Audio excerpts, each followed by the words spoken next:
I'm still free. You can't take the sky from me.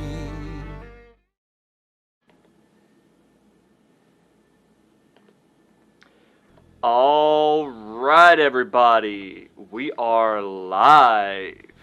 How's everybody doing today? I'm Brad. That's Mike.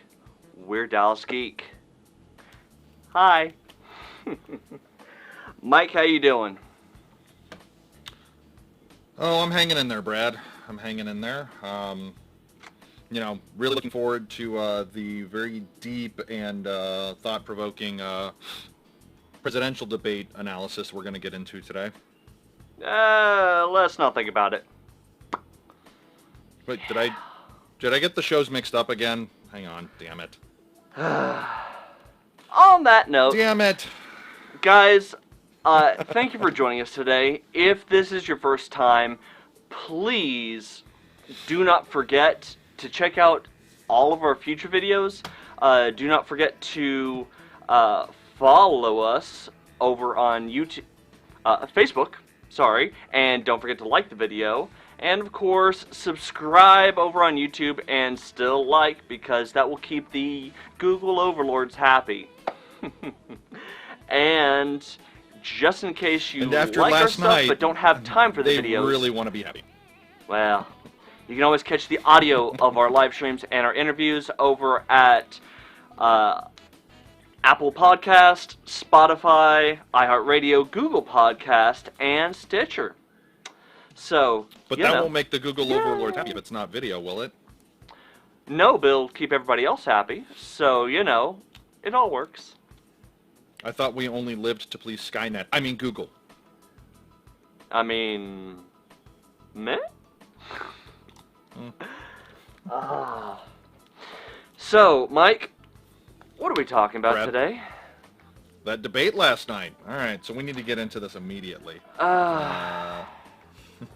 So we are talking about, to give you guys an idea, nope. Where'd you go, Brad? No.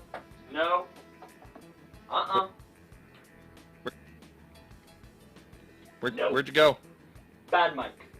Bad Mike. Are you scolding me off camera? Felt right. Alright. So, to give you guys a little context for what we're going to be talking about, Brad and I were kicking some ideas around. Mainly, how we've kind of been coming up with some new topics and new, I guess, segments and whatnot, what with the world trying to end every other day. And we really like the Does It Hold Up?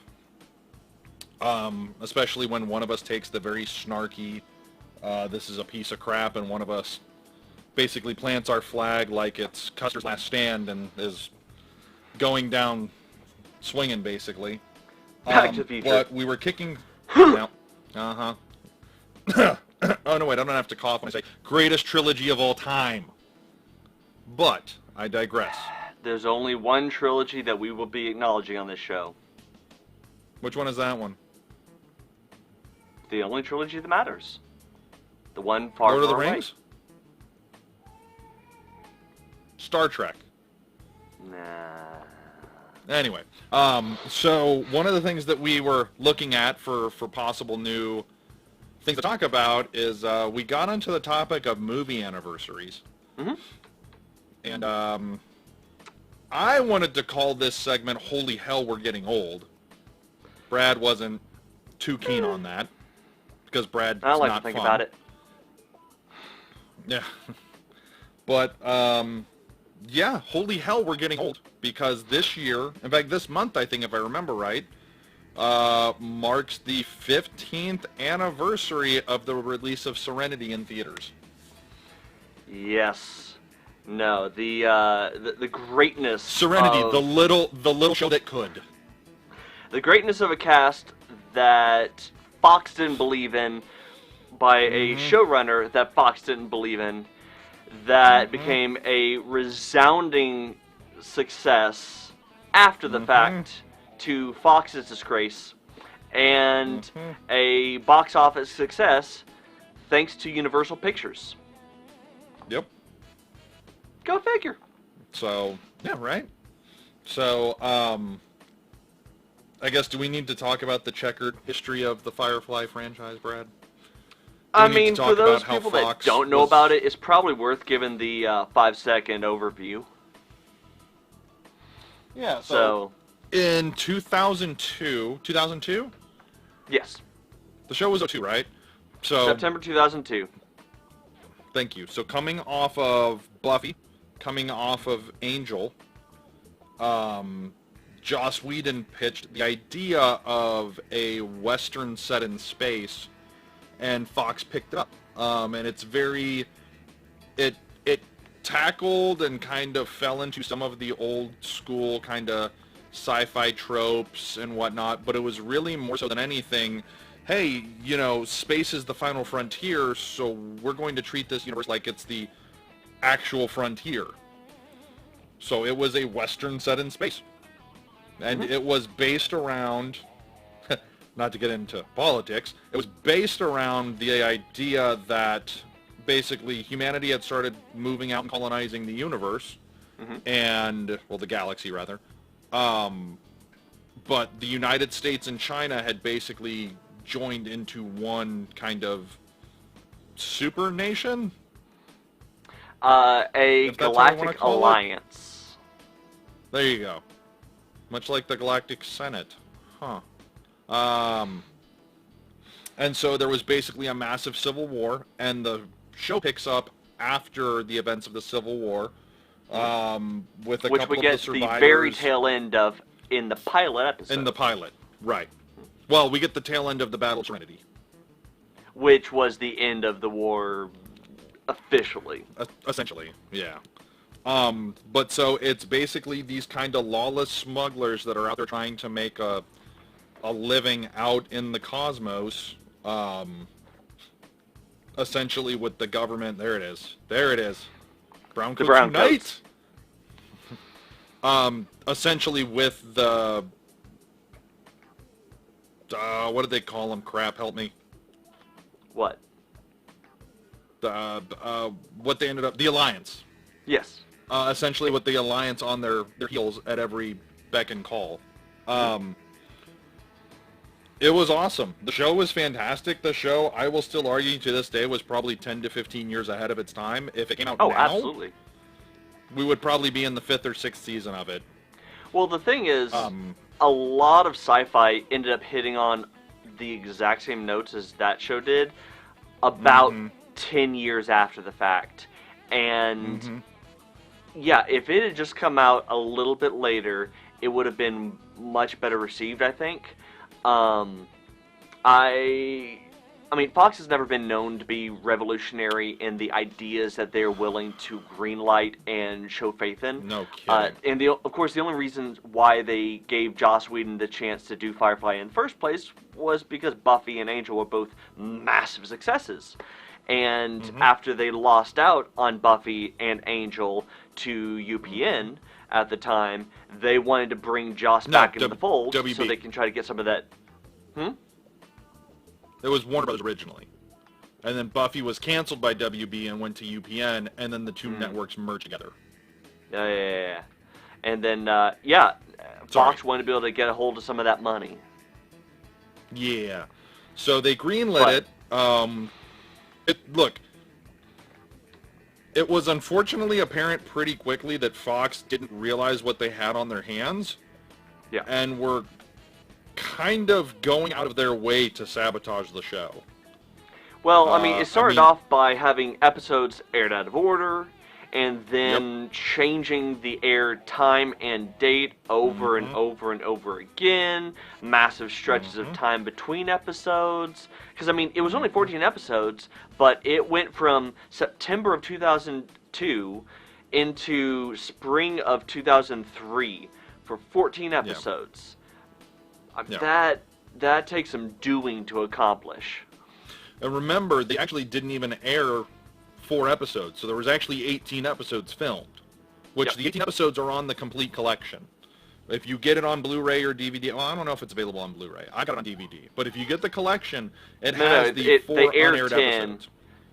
It was 14 total, aired 10, 4 went on the Blu-ray DVD. Are you sure? I thought it was Yep. they aired 14 and only 10 were shown. Got the list in front of me. Really? Only made it 14. Get that wrong.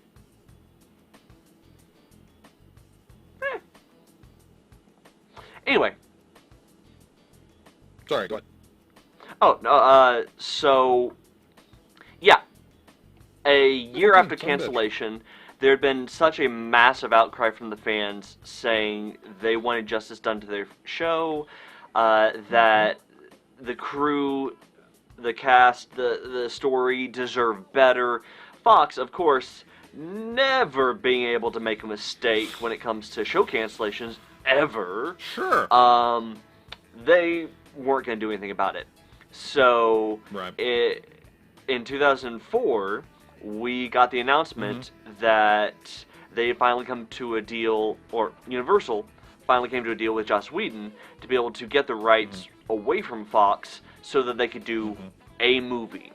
It was only going to be one movie, and there was never a chance of anything more, and the goal of this was to be able to wrap up the story enough so that the fans and everybody involved with the show could feel like there's some kind of satisfactory ending that you could see the story going off in whatever direction you can imagine, but didn't have to create something to see it. You could have an organic ending.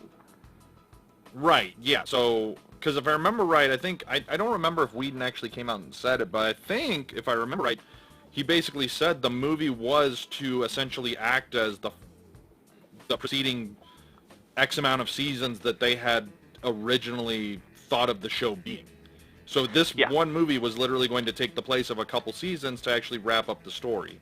And obviously, they couldn't hit every storyline. They couldn't hit every outstanding possibility that they put out there. There's still things that fans want answers to. And in fairness, after the movie, Joss did create a comic that was able to go through some of those stories. But at the time, nobody knew that was going to be a thing. So this had to do as much as it could while still giving us a good story.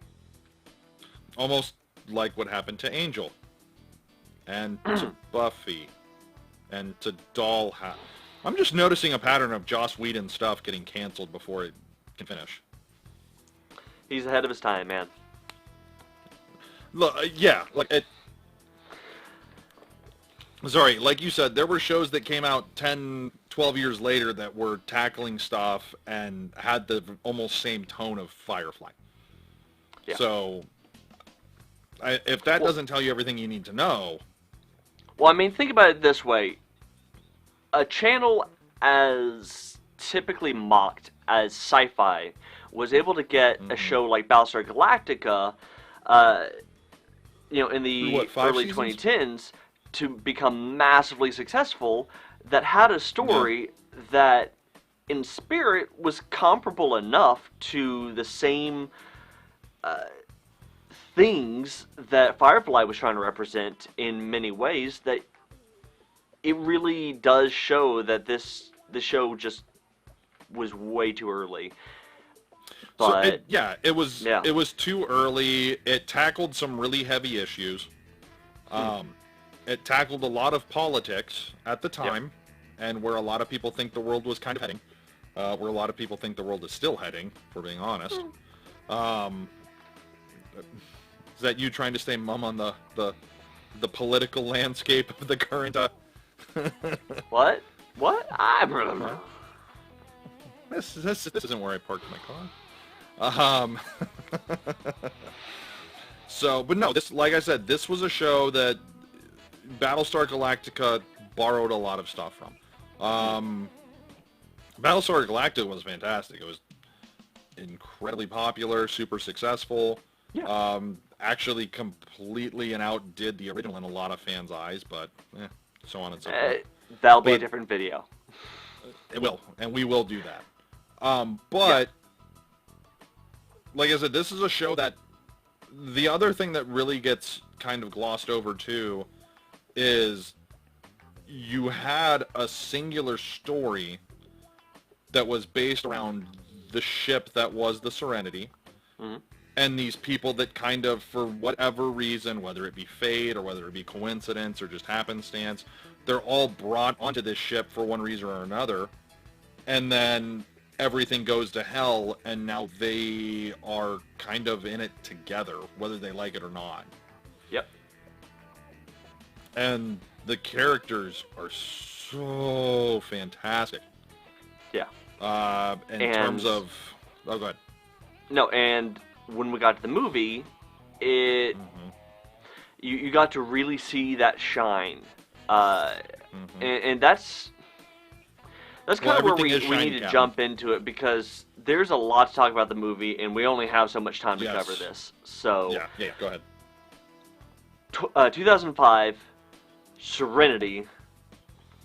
This was a movie that nobody expected, everybody hoped for, and maybe one of the best examples of a TV show that was given a movie that did it right. It revolved around the story of... Look at River Tam kicking ass. Look at her go. Revolved around the story of River Tam and all of the things that we were promised about her backstory. We finally got to see what happened there, which honestly was the underlying story that kind of tied all of the episodes of the original series together as the main undercurrent that kept everything moving forward around the individual episodes. And now we got the chance to be able to see not everything, but enough to understand this is how bad everything really was. This is what we could have gotten. Right. Yeah, she is the linchpin for essentially everything that happens in that universe. Yeah. Like, she is the centralized key thing that kind of ties everything together. Yeah, I mean, this is a story around the crew. This is a multi-person story that didn't really have a main hero or central character per se, but River was the character that tied everybody together in a way that honestly kind of turned them into a family without anybody really originally wanting it. Because of that, you get some amazing dynamics. I mean, obviously, you were always going to get some great dynamics between Zoe and Wash, Jan Torres' character, and Alan Tudyk's. They were fantastic together, and their characters were always supposed to be close. And Mal getting thrown into the mix with Nathan Fillion, there was always going to be something. But everybody else being brought in, they all got some kind of intimate connection with the group because of their connection to River. Whether it was Sean Mayer's character Simon being her brother, or Jewel State's character Kaylee connecting with Simon and kind of acting as the protective older sister to River, or Adam Baldwin's Jane looking at her as the inconvenient little sister, but at the same time almost begrudging friend when she went full badass. Right. And she Miranda Backward's character Inara and Ron Glass's character Shepard Book, having them come in as kind of the complementary moral compasses that looked after her and kind of tried to show the rest of the group how to be a family. That really created a very fun dynamic. And honestly, the one part of the movie, semi-spoiler, was that I was genuinely sad that Ron Glass was not in the movie more than he was, because in the show he was such a fantastic character. The fact that he was only able to be in there for what was a glorified cameo for various reasons, that kind of sucked. But, I mean, I get it.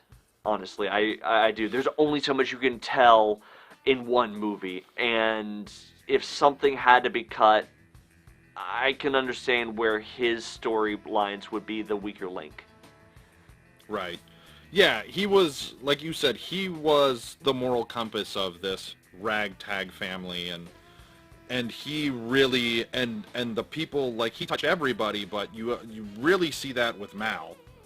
Yeah. Like, the character, the person that Mal is when the show started, to the person that Mal is when the movie ends, are two completely different. One is only out for himself, doesn't care about anything else, doesn't really have anything that he's willing to fight for, to willing to give his life so that the universe knows everything that's going on.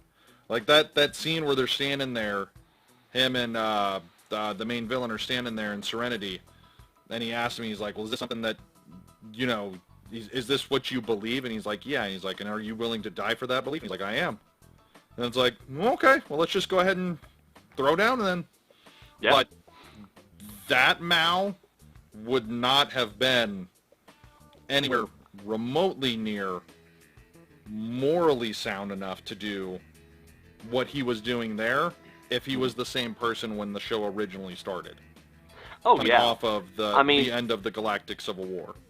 Yeah, and I mean, the little tidbit that we got from Shepard Book in this, that did end up getting expanded in the comics, about his history with the Alliance, that ended up informing so much of the lessons that Mal got from him, that, like, made the biggest difference.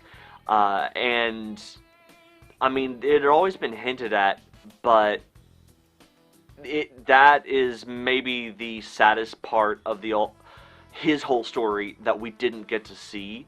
Getting to see that come out as more of a revelation between him and Mal in the show. But we did get to see the impact of that, of everything that happened off screen prior to the movie, in that little bit of time they got together in the on screen. Yeah, agreed 100%. You know, this was just. It's so funny because you always hear the term, like, the perfect casting choice. Like, this person was almost born to play. Like, I can't imagine these characters being played by anybody else. Like, I can't imagine Nathan Fillion not being Mal. I can't imagine Jane not being played by Adam Baldwin. Like, I can't, like, these characters encompass, or these actors encompassed, like, so much of what the characters were, and they brought them to life so well that, like, if none of them would have been on board to come back, I don't think it would have happened. Oh, no, definitely not. So, we're going to go ahead and start jumping a little bit into spoiler territory, and then progressively more and more into spoilers. So, if you've not seen the movie and you don't want any spoilers... No, no. This movie is 15 years old. I'm just saying, be aware. I aim to misbehave. Yes. So, I do aim to misbehave. So great. No. Just so you're telling aware. people to beware of spoilers on a 15-year-old movie review is like telling them that the boat sinks at the end of Titanic. I mean, you always got people that are slow to the party, especially with the Firefly series. That's fair. Well, you know what? That's their own damn fault, and they deserve to have it ruined if they waited 15 years to get into it. Yeah. Looking at you, whoever hasn't watched Firefly or Serenity yet. But, yeah, no, so, to go into this, I think we have to finesse our way into the deep end on this one. So, in the ever-immortal words of Wash... I believe from the wind. Watch how I soar. You're having Here we way go. too much fun with this, aren't you? Oh, wait. Just wait. Oh, no. But, no. Yeah, Where did so you want to take it? jump into something that we kind of touched on a minute ago, it really is hard to be able to get a show that started off as a show and got a movie later, be able to have their movie adaptation not come across as either Forced. so blockbustery that it looks nothing like the show, or so TV movie that there's no way this should have been justifiable as a theatrical release. In fact, just to go super, super nerdy on you, the best example of this can actually be seen in one franchise, which is Power Rangers. I mean, look at the original movie versus Turbo. The production quality in the original looks nothing like the show, even though you know it's Power Rangers. But in Turbo, it just... there's no way you can look at that and go, yeah, that was a theatrical release. Like, it just makes no sense. Did you just Yes, I did. show Yes, I did. side-by-side clips of Power Rangers? Oh, absolutely. But we're just getting started. I'm sorry. Did you show side-by-side clips of Power Rangers unironically? Yeah. So, here's the thing. Looking at those two examples, not only is the production value in the original movie so much higher, and the camera work, the framing, everything about it looks like a big blockbuster movie. Nothing like the very campy, very afternoon action show aesthetic of the original. But, you know, there's a charm to the show that the movie kind of lost, which is why it kind of lost touch with a lot of audiences when it first came out, because it was like, yeah, this is a cool movie, it looks nice, but is this Power Rangers? I mean, you know, The second movie just looks so horrendous that you couldn't even tell that it was worth your money to pay for the ticket. Now, compare that to Firefly versus Serenity, and while, yes, it's very clear that you got a higher budget for the movie, there are still so many parts of the feel of it, the flow of the framing, the flow of the storytelling that felt like it was the show, just given the cinematic touch.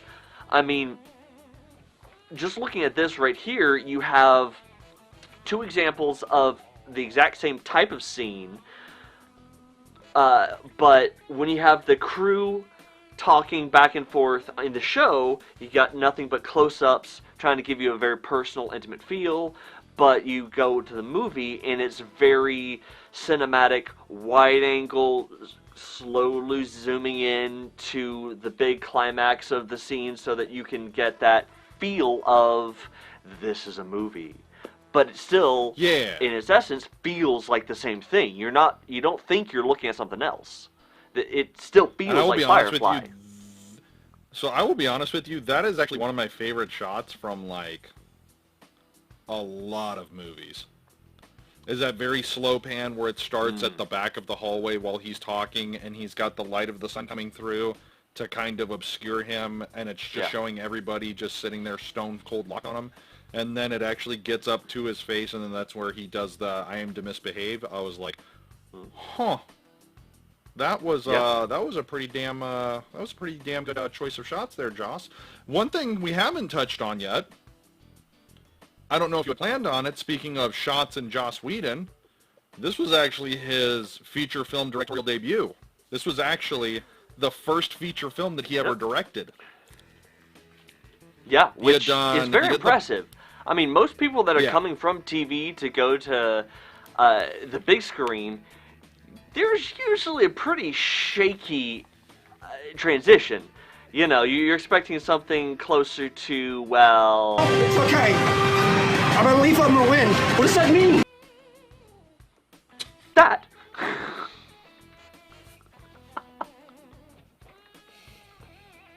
God damn it, Brad. So, but no, this I mean, was... yeah, it's nice to see. Yeah, but no, I referred to this franchise as like the little film and the little TV show that could. This was a show that had been canceled after 11 episodes, purchased out from under Fox's ownership to have a first-time director come in, write, produce, and direct the movie with essentially no interference from the studio. I know, right? I know. And essentially get to finish and wrap up the story that he was going to tell in however many seasons it was going to take to tell with the show. Yeah. I don't know if that happens at any other time in ever. I mean, technically, you could say Last Jedi. Ooh.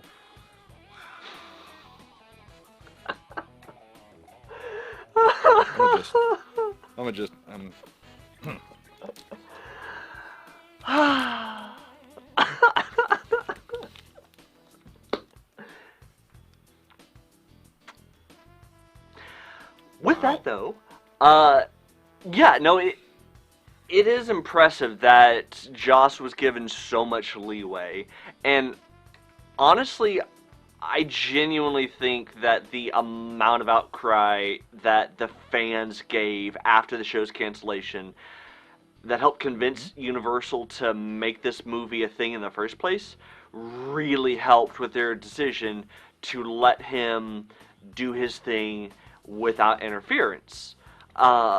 Because they saw what happened when a studio did interfere, and they understood how important it was to both Joss and the fans that they were banking on to get exactly what Joss wanted to give, which obviously succeeded. $39 million budget, by the way. Which is very impressive, but coming from a TV budget, a $39 million budget was probably more than he was ever given for any single episode he ever did, even some of the higher budget, higher production episodes that he did for Buffy or Angel. I mean, it's impressive. But, I mean, yeah, look, in a way, coming from TV to movie is kind of like going from horror to big blockbuster. When you're used to trying to make something look good and finesse greatness out of something that you barely have a budget for, when you're given a budget, you find out how to use it more effectively. Yeah, and then this was also, if I remember right, I think one of the things that Firefly was initially canceled for was that Fox said it was too expensive. Yet they filmed a feature-length film for less than $40 million. Okay, Fox. Too expensive. One of the things that this franchise also really does a good job of highlighting is both Joss Whedon's ability to develop pretty much any damn character that he wants to develop. Yeah. And then also his ability to write fantastic dialogue. Yeah, which, I mean, you want to talk about great dialogue. This movie, I mean, there was always great interactions between Gina Torres and Alan Tudyk, but in this movie especially, you got to see some very human dialogue going between the two of them that really takes somebody that understands how to develop and express a relationship properly to be able to even provide that kind of material. Because I could easily see that coming from anybody else being a lot more stereotypical and either too cheesy or a little too clunky, because somebody else more than likely would have tried to go a bit more traditional movie romance rather than, well, what we got, honestly. Which, yeah, I mean, heck, you want to talk about a pure expression of human emotions. The dialogue between Simon and Kaylee, you know, showing that kind of early relationship, not sure what they are, how to describe it, not really sure how to handle stress or adversity. They're so new to this. Brad, expressing themselves. It's great. Brad, I think what you say is, do you mean to say sex? I mean, technically, I think they got to have that in the show off screen. Well, I was referring to the line in Serenity. Okay. Oh, it's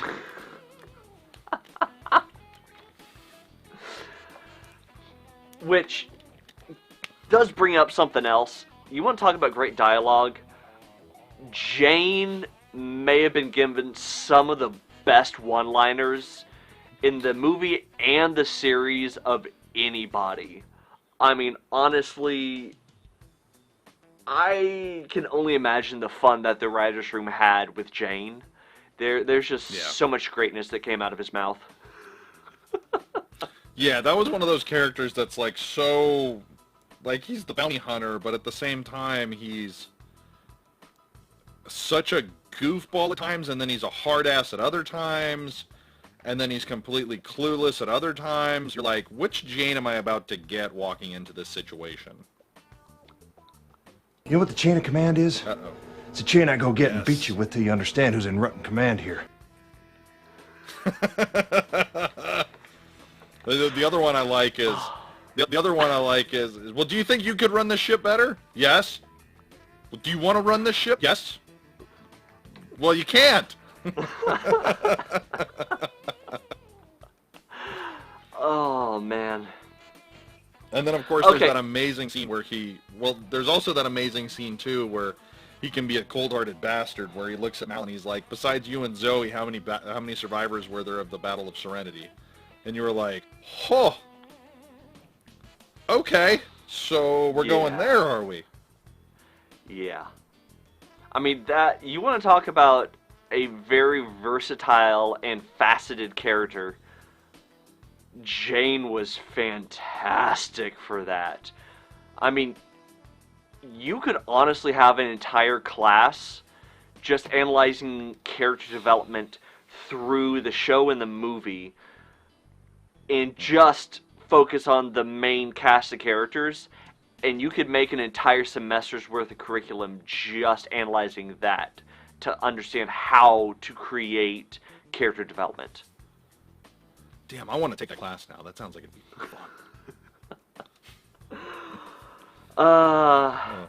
But it is time for us to dive into the final deep spoiler territory.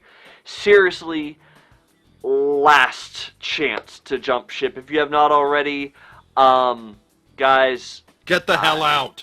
We've warned you. Please come check out the rest of our videos and come back to this after you've watched the movie. But with that, don't tell me you're going to do what I think you're going to do. Don't tell me you're... Damn you! Watch out. No! Too soon. I hate you! So much! Did I peek the mic?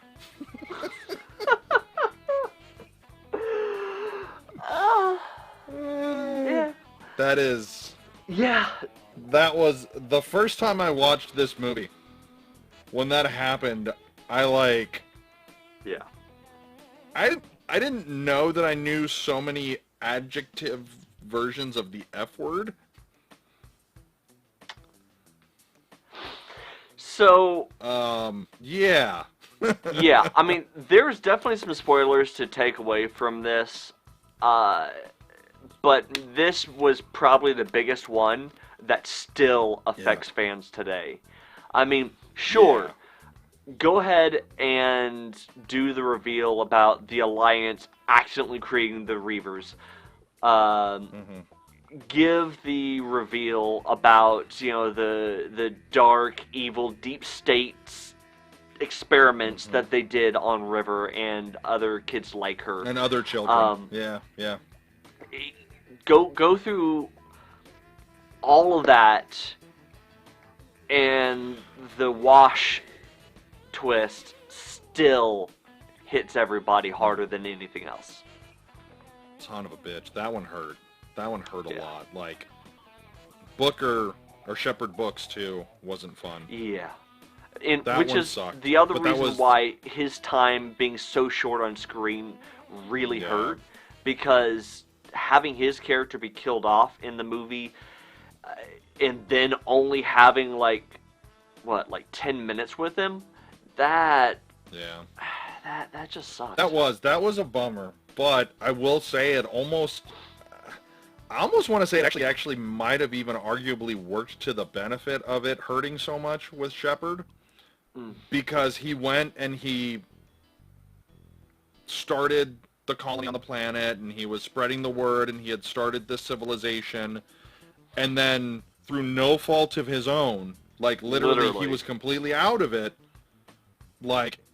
had gotten away from the Serenity, had kind of left them behind, wasn't in the heisting anymore and everything. They get wiped out, and you're like, oh god. The emotional heft of what Mal has to carry, knowing that what they're in right now is basically getting, people that they care about killed for just the fact that they know them. Yeah, I mean, happened to Shepherd Book, happened to Mr. Universe, which, we didn't really get to see Mr. Universe in the show, so, that wasn't that big of a loss, honestly. But then going in and, crap, what's his name? Guy that played Crowley in Supernatural. Shit, you would ask me that.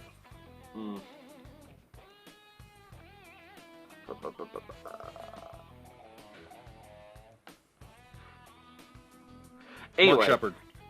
Huh? Oh, Mark Mark Shepard. Shepard. Yeah. Getting to find out that his character got killed off, and the other characters that we found out about at the first episode of the series that had been previous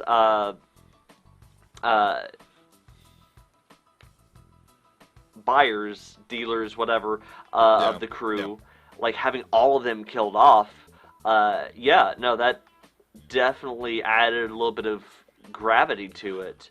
And well, really and it also. Well, go ahead. No, I was gonna say it really did kind of throw a little bit more emphasis behind just how unfeeling and single-minded Chiwetel Ejiofor's character of the operative really was. I mean, that's exactly we got a lot of that. What I was gonna say. Yeah, we got a lot of that even more after we saw him show up to visit Nara.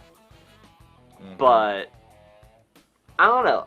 Something about that scene always felt like it had a little bit lower stakes than some of the other stuff. Because, I don't know.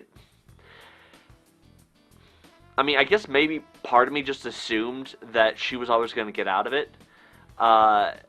And, this is Joss Whedon. He could have easily have gone the other way on that one. But... Yeah, well, I think, like you said, I think it really lends gravity to exactly how ruthless the operative was, and the stakes, and how high the stakes. The stakes were so much higher than we had realized they were. Like, they're literally killing people just for knowing you. Yeah. Like, holy hell. Like, at what point, like, and it's so great because that exchange that they have after the Serenity lands and Shepard dies in Mal's arms, and he just kind of comes on the intercom on the Serenity's, or videocom, whatever you want to call it, and he's sitting there and he's like, well, I'm not a monster that kills children, and he looks at him and he's like, well, I am. I was like, holy crap. Straight-faced, no irony. Yeah. Like that. And when he sits there and he's like, if your quarry tries to go to ground, leave no ground for your quarry to go to. Like, how cold and calculated he delivers that line. Like, oh, you literally just killed these people because they were there. Yeah. And, I mean, honestly, there was something about the very straight, cold and calculating performance that we got that really did show how great of an actor he was. And honestly, seeing how renowned he's become since, seeing the fact that he could pull off a performance so incredible in something like 12 Years a Slave to like win all of the awards, that does not surprise me whatsoever, because even something as early as this, something as arguably niche and kind of kitschy as sci-fi can be considered, he did such a great job with it. I mean, it really showed off how good he was with such a simple performance. Well, and it's so funny because the show takes place in, I think, like the 2500s or the 2600s, if I remember right. You can correct 25. me on that. Yeah. Yeah. But, like, the dude's weapon of choice is a samurai sword. Yeah. Like, Always he has gotta a love that. very old... Well, like, it's a very old world, like, view of the world and moral compass that he has. Like, in that same scene where he's talking with Mal, where Mal straight up asks him, he's like, so for you and your kind to have your clean and pristine world, me and my kind just get to roll over and die? And he looks at him and he's like, there's no place in the world for somebody like me. I'm a monster. He's like, I am literally doing this to make a better world that I don't even belong in. Like, when you're so consciously evil that you understand that your evil can exist in society, but yet you're still doing it because you still think it's for the greater good? Like, holy shit, that's terrifying. Yeah. Yeah, it's the whole sin eater mentality. You know, the people that think they have to do the things that nobody else can, the evil things for the greater good because they're necessary. Yep. So, no, it was, there was a lot of complicated themes that were addressed in this one movie that honestly I don't think enough people appreciate, because it's easy to pass it off as just another sci-fi movie. Yeah, and that's a real disservice if that's all people look at it as. Like, this is the fact that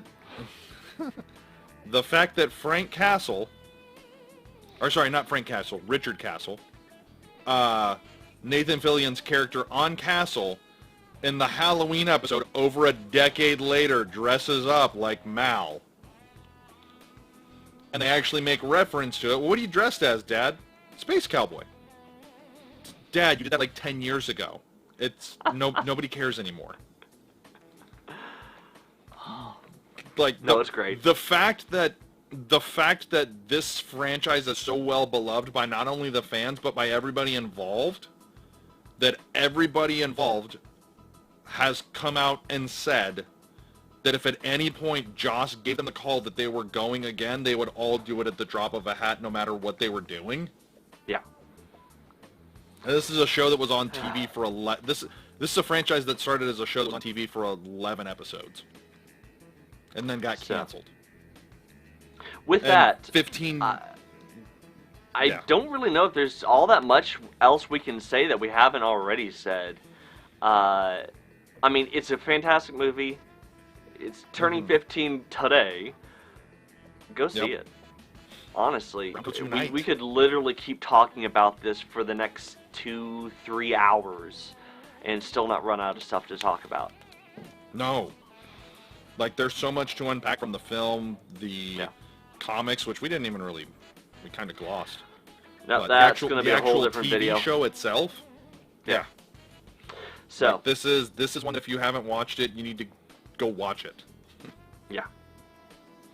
But guys, and again. Sorry, I was gonna say the best part of Serenity is that it picks up at a point in the story where you are not completely lost if you didn't watch Firefly, just going into Serenity blind. Yeah. So, with that, guys, thank you so much for making it this far. We've gone a little bit over time, but Shocker. we do appreciate you. We would love to hear your thoughts on this, so please, down in the comments below, probably should have said this earlier, question of the day, tell us, have you seen Serenity, and what did you think of it if you have? Let us know. We'd love to hear from you. But until next time, if you liked our video, please don't forget to like it and follow us over on Facebook. Like the video and subscribe over on YouTube. And if you want to check out more of our content but don't have time for the videos, you can always get the audio of our live streams and interviews over on Apple Podcasts, Spotify, iHeartRadio, Google Play, and Stitcher. So, seriously, thank you all so much for joining us. And until next time, as always, I'm Brad, that's Mike, we're Dallas Geek, and see ya. Take my love, take my land, take me where I cannot stand. I don't care, I'm still free. You can't take the sky from me.